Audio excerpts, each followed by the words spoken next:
मैं बहुत आदर के साथ, बहुत सम्मान के साथ आज इस सत्र के प्रथम वक्ता के रूप में, विशिष्ट वक्ता के रूप में मैं पंजाबी अकादमी से चल करके आए अपने बीच डॉक्टर अरविंद नारायण मिश्रा जी को आमंत्रित करता हूं कि वे आएँ और सबके सामने अपनी बात रखें। ये 2 दिन से राष्ट्रीय संगोष्ठी चल रही है। मंचासीन, सबसे पहले मैं अपने मंचासीन आदरणीय विद्वज्जन कार्यक्रम के अंतिम समापन सत्र की अध्यक्षता कर रहे आदरणीय प्रोफेसर मिश्री लाल जी का, विशिष्ट वक्ता आदरणीय जगजीत कौर अहुवालिया जी का, हिंदी विभाग अध्यक्ष के प्रोफेसर राकेश कुमार राम जी और इस सफल राष्ट्रीय संगोष्ठी की संयोजिका डॉक्टर नीलम जी का, और इस सत्र का इतने प्रभावशाली संचालन कर रहे प्रोफेसर राकेश कुमार द्विवेदी जी का मैं तहे दिल से शुक्रिया अदा करता हूं, आभार और अभिनंदन करता हूं।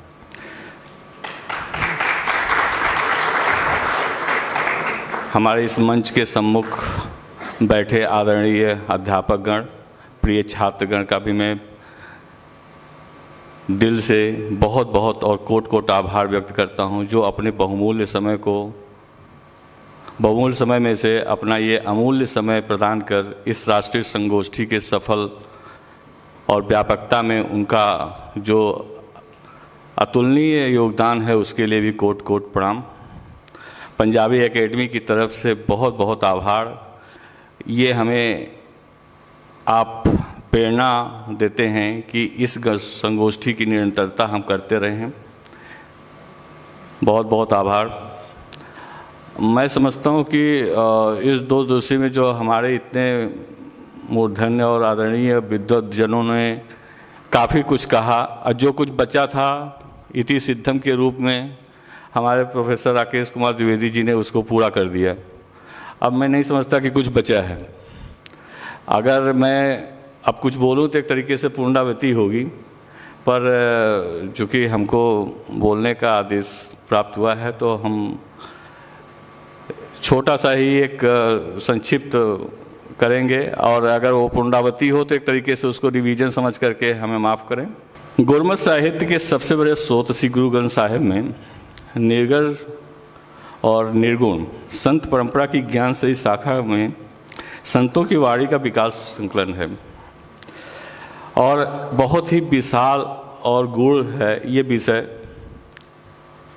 मुख्य रूप से इस ग्रंथ में 6 गुरुओं की वाणी के अतिरिक्त गुरु नानक साहब द्वारा अपनी 4 प्रचार यात्राएं, जिन्हें उदासियों का नाम दिया गया है, के दौरान भारत के चारों दिशाओं में स्थित स्थानों के 15 प्रमुख संतों के व्यक्तिगत रूप से अथवा उनके समकालीन गद्दीन सीन से एकत्रित वाणी संकलित किया गया है। इस ग्रंथ में 2 गुरु सिखों और 11 भाटों द्वारा रचित वाणी गुरु ग्रंथ साहिब के संपादन करने वाले गुरु अर्जुन देव साहिब ने स्वयं संकलित की है। इन 15 कवियों में 1173 में जन्मे बाबा फरीद मुल्तान पंजाब के, 1180 में जन्मे संत सघन जी हैदराबाद सिंध के, 1201 में जन्मे संत जयदेव जी बीरभूम बंगाल के, 1267 में जन्मे संत त्रिलोचन सिंह सोलापुर महाराष्ट्र के, और 1270 में जन्मे संत नामदेव जी सतारा महाराष्ट्र के। इसी क्रम में 1333 में जन्मे संत बेड़ी जी आसना मध्य प्रदेश के, 1366 में जन्मे संत रामानंद जी प्रयागराज के,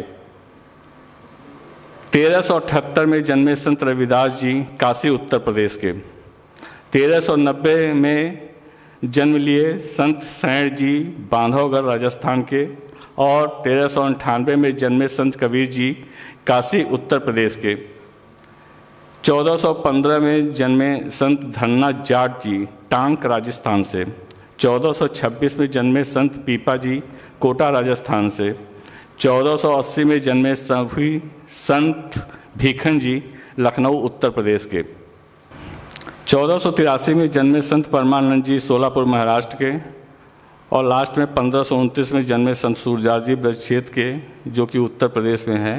इन गुरु ग्रंथ साहित्य में उनको स्थान दिया गया है। 5 संत कवि रामानंद जी जो कि मैं उसकी बात कर रहा हूँ कि जो इन गुरुवारी में, गुरु साहित्य में, गुरु ग्रंथ साहिब में जिन उत्तर प्रदेश के 5 संत कवियों को समाहित किया गया है, उनमें रामानंद जी, रविदास जी, कबीर जी, भीखन जी और सूरदास जी। इनमें भगत रामानंद जी सिरमौर कवि हैं, क्योंकि गुरुमत विचारधारा के मैतैक के रखने वाले कबीर जी, रविदास जी, सैन जी, पीपा जी, धन्ना जी सहित अधिकांश ज्ञानाश्रयी संत कवि भगत रामानंद जी के ही शिष्य थे। भगत रामानंद जी का जन्म 14वीं और 15वीं शताब्दी में उत्तर प्रदेश के प्रसिद्ध संत हुए हैं। उनका बचपन का नाम रामदत्त था। आपका जन्म 1366 ईस्वी में प्रयागराज के कानकुब्ज ब्राह्मण परिवार में हुआ था। आपके पिता भूरी कर्मा और माता सुशीला धार्मिक एवं सदाचारी थे। उनके माता पिता की शिक्षा के कारण ही वे बचपन से ही धार्मिक रुचि के धारक बन गए। साधु संत की सेवा में उन्हें विशेष आनंद मिलता था। ऐसे ही एक समारोह में रामदत्त जी को तमिलनाडु के जन्मे श्री रामानुजाचार्य के संप्रदाय के संत आचार्य राघवानंद जी से भेंट हो गई। श्री रामानंद जी ने विशिष्ट अद्वैतवाद का प्रचार किया और विष्णु और शिष्ट को एक माना। वैचारिक मैत्रेय का इसका सुंदर उदाहरण क्या हो सकता है कि संत रामानंद जी ने राघवानंद जी को अपने गुरु के रूप में अपनाया और उन्होंने अपना नाम रामदत्त से बदलकर रामानंद रख लिया। रामानंद जी के और राघवानंद जी के आपसी संबंधों का जिक्र करते हुए मैक ऑलिफ जी लिखते हैं कि पूजा के लिए बगीचे को फूल तोड़ते समय रामानंद जी की मुलाकात राघवानंद जी से हुई। राघवानंद जी ने आपसे पूछा, क्या आप अपनी स्थिति के बारे में कुछ जानते हैं? रामानंद जी उत्तर देते हुए उससे पहले ही राघवानंद से कहा कि तुम्हारी आयु समाप्त हो चुकी है और आपका अंत अति निकट है, इसलिए तुमको अपने अंतिम क्षण भगवान की शरण में बिताने चाहिए। यह सुनकर रामानंद जी अपने पहले गुरु, जिनका नाम नहीं उल्लेख उनका नहीं मिलता है, के पास गए और सारी बात बताई। कहते हैं कि रामानंद जी अपने साथ राघवानंद जी को पास ले गए और रामानंद जी की लंबी आयु हेतु मदद की गुहार लगाई। राघवानंद जी ने अपने श्वास हठ योग की सहायता से 10वें द्वार पर श्वास चढ़ाए और लंबी उम्र का वरदान दिए। भगत रामानंद जी ने भक्ति के प्रथम चरण में तीर्थों की यात्रा की। मैक ऑफली के अनुसार रामानंद जी बनारस में मुस्लिम विद्वानों के भी संपर्क में आए। उन्होंने इस जीवन का लंबा समय बनारस में बिताया। उस समय मुसलमान भारत में विजयी दल के रूप में स्थापित हो चुके थे, इसलिए बनारस में हिंदू और मुस्लिम विद्वानों का एक भूत सवार होते देखा। इसके अलावा हिंदुओं के कई बुद्धिमान वर्गों में भी एकेश्वरवाद के प्रति विशेष रुचि हो गई। बनारस में ही भक्त रामानंद जी ने कुछ शिष्यों के एकेश्वरवाद के आधार पर ब्राह्मणों और मौलानाओं की पुरोहिती को अस्वीकार करना शुरू कर दिया। गौर ब्राह्मणों की 5 प्रमुख जातियों में से एक और वैष्णव विष्णु के अवतार राधा कृष्ण और राम आदि के उपासक साधु होने के नाते पहले तो ऊंच नीच का भेदभाव स्वीकार करते, लेकिन जैसे ही आपको भगवान की सार्वभौमिकता का अनुभव हुआ, आप जाति पात और ऊंच नीच के भेदभाव से मुक्त हो गए। इसका परिणाम यह हुआ कि आपने लोक सुधार के लिए काशी में बिना जाति भेद के भक्ति मार्ग का प्रचार किया और बड़ी ही संख्या में सभी जातियों को एक जोड़कर भक्त बनाए। भगतमाला में भगत रामानंद जी ने 12 शिष्यों का उल्लेख किया है, जिनमें भगत पीपा जी, सैन जी, धन्ना जी, रविदास जी, कबीरदास जी मुख्यतया शामिल हैं। भगत सैन ने अपनी वाणी में इसका उल्लेख भी किया है कि रामा भगत रामानंद जाने पूरन परमानंद बखाने। भाई गुरदास जी ने अपने 10वें अध्याय के 15वें श्लोक में भगत रामानंद जी और भक्त कबीर जी के बीच की एक घटना का उल्लेख करते हैं कि रामानंद जी काशी में रहते थे। सुबह उठकर गंगा स्नान करने के लिए उनकी शुरू से ही दिनचर्या थी। भगत कबीर उन्हें गुरु के रूप में अपनाना चाहते थे, लेकिन भगत कबीर जी बुनकरों के निम्न वर्ग होने के नाते डरते थे कि भगत रामानंद जी उनको गुरु उपदेश देने से मना न कर दें। भगत कबीर जी की एक युक्ति सूझी। भगत रामानंद जी के जिस ओर गंगा नदी पर जाते थे, भगत कबीर भी पहले वहाँ जाकर लेट गए। भगत रामानंद जी ने कबीर जी को पैर लगने पर उठाया और कहा, राम बोल, अर्थात भगवान का नाम ले। कबीर जी ने इसे गुरु उपदेश के रूप में समझा और कहा भी कि होय विरक्त बनारसी, रहिंदा रामानंद गुसाई, अमित वेले उठ के ज्यादा गंगा नवाहर ताई।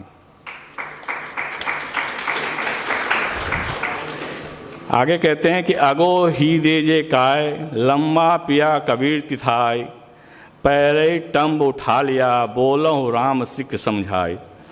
भगत रामानंद जी ने अनुयायियों के भगत सैन जी के नाई वर्ग से, मतलब अलग अलग वर्गों से, कोई जात पात को भुला करके आप देखें कि भगत सैन जी नाई वर्ग से, भगत रविदास जी चर्मकार तथा भगत कबीर जी जुलाहा तथा कथित सामाजिक वर्ग के अनुसार निम्न समझे वाले लोगों को जोड़ा। इससे ये स्पष्ट हो जाता है कि आप जातिगत भेदभाव से मुक्त हो गए। रामानंद जी ने पहले भक्ति संप्रदाय, विशेषकर वैष्णव संप्रदाय, शूद्रों, निचली जाति को अपने संप्रदाय से दूर रखते थे। रामानंद जी ने अपनी निम्न जाति के भक्तों को अपनाने के बाद निर्गुण भक्ति धारा के रूप में भक्ति का एक नया आंदोलन खड़ा किया। निर्गुणों भक्तों, विशेषकर कबीर ने भेदों की मान्यता, अवतारवाद, जात की मान्यता तथा मूर्ति पूजक, जैसे हमारे राकेश कुमार द्विवेदी जी अभी अपने वक्तव्य में उल्लेख कर रहे थे कि मूर्ति विषयक वैष्णववाद का तीव्र विरोध किया। तीर्थ यात्रा के बाद रामानंद अपने नए सिद्धांतों के साथ अपने गुरु के पास लौट आए। उस समय रामानंद जी के सिद्धांतों में राघवानंद जी के सिद्धांतों से बहुत बड़ा अंतर आ गया था। रामानंद जी के विचार के अनुसार पुजारी मूर्ति के सामने प्रसाद रखते समय मूर्ति और प्रसाद को ढक देते थे।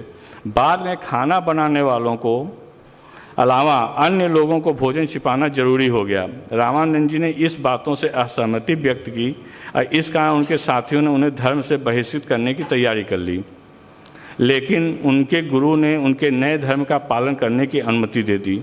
उन्होंने रामानुज के पंथ, जिसमें लक्ष्मी नारायण की पूजा की जाती थी, के स्थान पर सीता और राम की पूजा लोकप्रिय बनाया और कई पूर्व नियमों में ढील दी। भगत रामानंद जी उच्च कोटि के संस्कृत विद्वान थे। उनकी दो रचनाएं श्री वैष्णव माताम्बुज भास्कर और श्री रामचरण पद्धति लोकप्रिय है। गुरु ग्रंथ साहिब में आपका केवल एक शब्द बसंत राग में दर्ज है। मैकालिफ के इन शब्द के उच्चारण के बारे में लिखा कि एक बार भगत रामानंद जी विष्णु की पूजा के लिए एक समारोह में आमंत्रित किया गया, जिसका उत्तर उन्होंने इस शब्द के माध्यम से दिया कि काशी के बाहर ब्रह्मथान एक मंदिर है, वहाँ हर साल मेला लगता है। भगत रामानंद जी काशी में रह रहे थे। जब मेले का समय आया तो प्रेमियों ने भगत रामानंद जी से प्रार्थना की कि प्रभु आइए ब्रह्मथान की ओर चलें। उस समय भगत रामानंद जी ने एक शब्द कहा जो आज भी उसी पे गुरु साहित्य का स्टार्टिंग है। रामानंद जी ने एक ओमकार सदगुरु प्रसाद, कतय जाइए रे घर लागो रंगु, मेरा चित्त न चले मनु भइयो पंगु। एक दिवस मन भई उमंग, घस चंदन चोवा बहु सुगंध, पूजन चाली ब्रह्म ठाई, सो ब्रह्म बतइयो गुरु मन की माही। जहाँ चाहिए तह जल पखान, तू पूर्ण रहियो है सब समान। वेद पुराण सब देखे जोई, वहाँ तह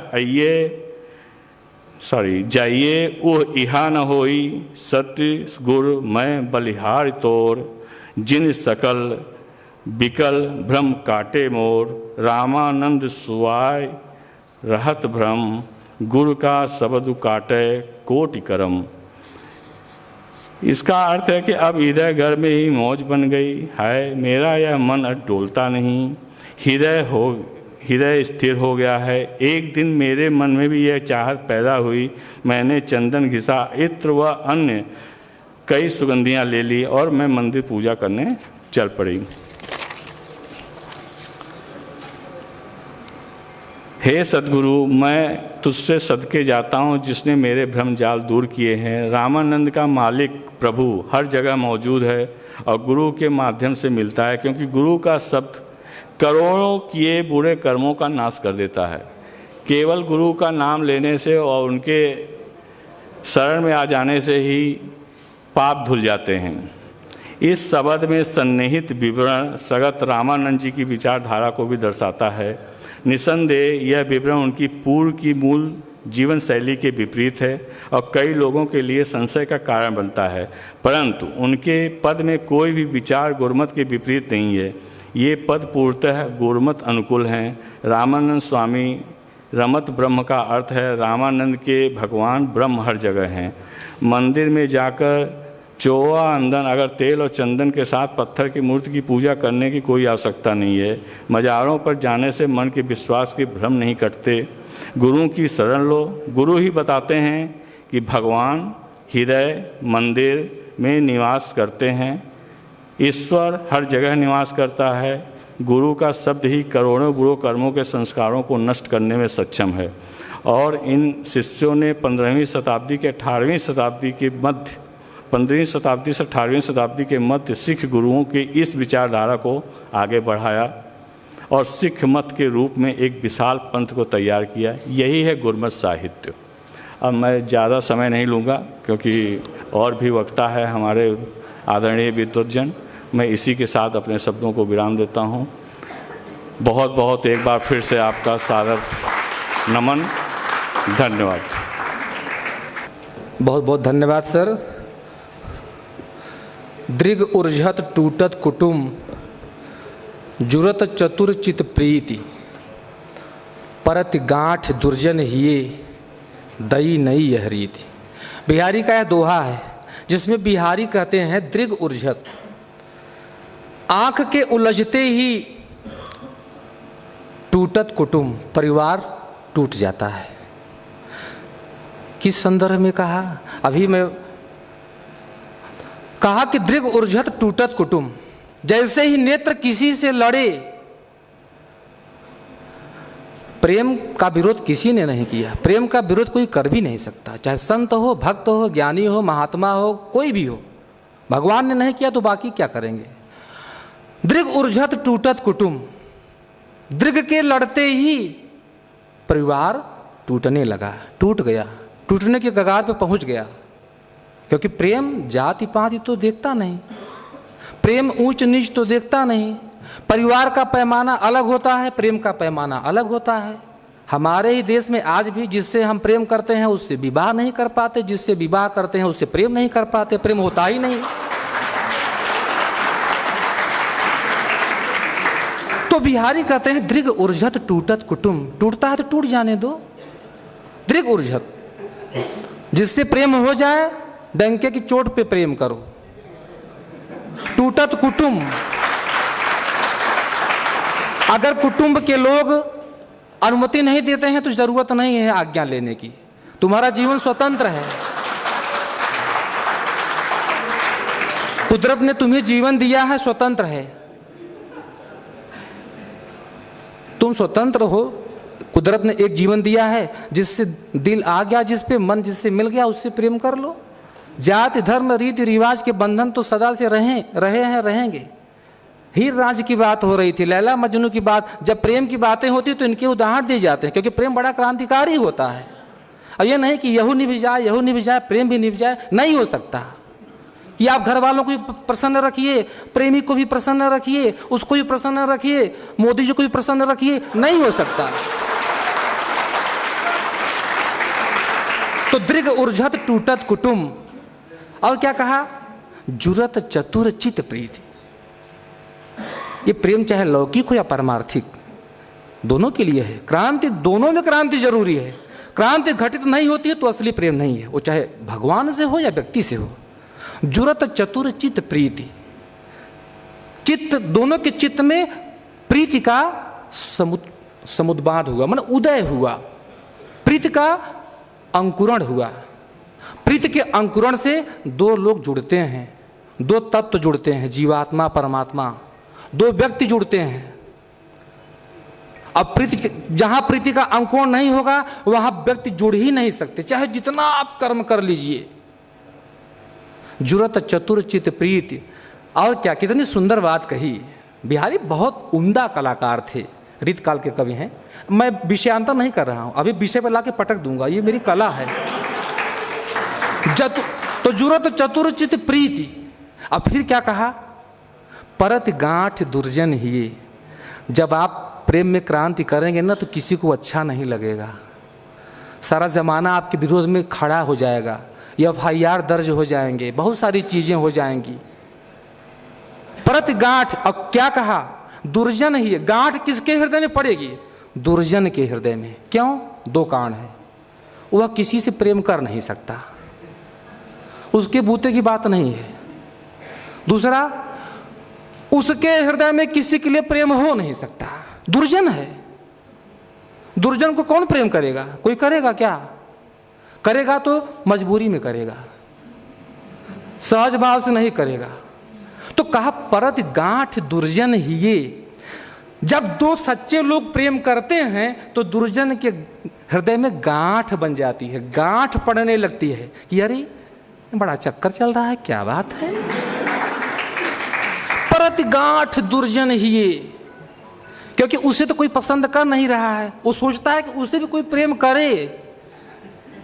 गांठ किस लिए बन रही है कि किसी के साथ बहुत अच्छी, कोई अच्छा मिल गया है, उस प्रेम कर रहे हैं, उसको कोई प्रेम करने वाला नहीं मिल रहा है, इसलिए गांठ पड़ रही है। परत गांठ दुर्जन ही ये। दुर्जन और सज्जन की पहचान भी इसी दोहे में बता दिया कि सज्जन कौन है। सज्जन दूसरों के प्रेम से प्रसन्न होते हैं कि हाँ नहीं ठीक है, उन्हें अधिकार है, उनका जीवन है, ठीक है। और दुर्जन फतवा जारी करता है, FIR कराता है, पूरी कोशिश करता है कि एक न होने पाए। DM SSP कहाँ कहाँ पहुंच जाता है, सब जगह। परत गांठ दुर्जन ही ये, दई नहीं यह रीत हे दैव, कैसी नई रीति है। तो संतों और भक्तों ने हृदयों को जोड़ने का काम किया। संतों और भक्तों के साहित्य ने, उनकी कविता ने, उनकी वाणी ने मनुष्य के हृदयों को जोड़ने का काम किया, और ये काम सिर्फ वही कर सकते थे। तो इस विषय पर बहुत अच्छे से विस्तार के साथ मिश्र जी ने बताया। मैं बहुत शुक्रगुजार हूँ, बहुत आभारी हूँ। इस विषय को आगे बढ़ाते हुए मैं अब यहाँ दो चीज़ें और होंगी, घटना घटित होगी। एक, मिश्री लाल सर अध्यक्षता कर रहे हैं। दूसरे, अभी हमारे एक विशिष्ट वक्ता मैडम अहलुवालिया जी हैं। तीसरे, इसी में 2 दिन का जो ब्यौरा है, बहुत संक्षेप में रिपोर्ट भी नीलम जी को पढ़ना है। तो मैं ऐसे युक्ति के साथ इसको आगे बढ़ाता हूँ कि हमारा काम भी हो जाए और जो है सहजता से यह चलता भी रहे। तो मैं सोच रहा हूँ कि मैडम अहलुवालिया जो को मैं बहुत सादर सम्मान के साथ आमंत्रित कर रहा हूँ कि वे आएँ और दर्शक दीर्घा में जो लोग बैठे हैं इनके सामने अपना वक्तव्य रखें। इसके बाद अध्यक्षीय उद्बोधन होगा, उसके पहले मैं नीलम जी को आमंत्रित करूंगा कि वो 2 दिन की सारगर्भित रिपोर्ट यहाँ प्रस्तुत करें और फिर यह सत्र अपने समापन की तरफ बढ़ेगा। तो इससे पहले अभी जो इस सभागार में हमारे मित्र आ चुके हैं, महाविद्यालय के हमारे अन्य सहयोगीगण आ चुके हैं। डॉक्टर मधुर सिसोदिया जी आ गई हैं, डॉक्टर हसन बानो मैडम आ गई हैं, समाज शास्त्र विभाग आ गया तो समझिए फिर क्या बात है। संस्कृत की त्रिपुर सुंदरी मैडम हैं, उर्दू विभाग से नाहिद मैडम हैं, जो मैं देख पा रहा हूँ, चश्मा पहन लो तो दिखाई कम पड़ता है। और उधर जो है संजय सिंह सर हैं, क्योंकि चश्मा पहनने का कारण ही है कि व्यक्ति को दिखाई कम पड़ रहा है, या तो उसमें निकट दृष्टि दोष है या दूर दृष्टि दोष है, और जिसमें दोनों दोष हो तो दोनों लेंस लगवाने पड़ते हैं। हमारे जो है पाठक सर हैं, समाज शास्त्र विभाग से पाठक जी आए हैं, उनका भी मैं स्वागत करता हूँ। अंग्रेजी विभाग से हमारे कुलानुशासक इंद्रजीत मिश्रा जी हैं, और हमारे संस्कृत विभाग से अमित मिश्र और रंगनाथ मिश्र जी हैं। और इस तरह से जो है जितने भी अभी हमारी इस संगोष्ठी में शिरकत करने आए हैं, मैं अपने सभी सहयोगियों का, अपने सभी छात्रों का, शोध छात्रों का, पीछे हमारे कॉलेज के मीडिया प्रभारी अगर वो न हो तो हम बाहर अखबार में प्रकट ही न होने पाएँ। तो प्रताप जी आ गए हैं, उनका भी मैं बहुत बहुत स्वागत करता हूँ, अभिनंदन करता हूँ।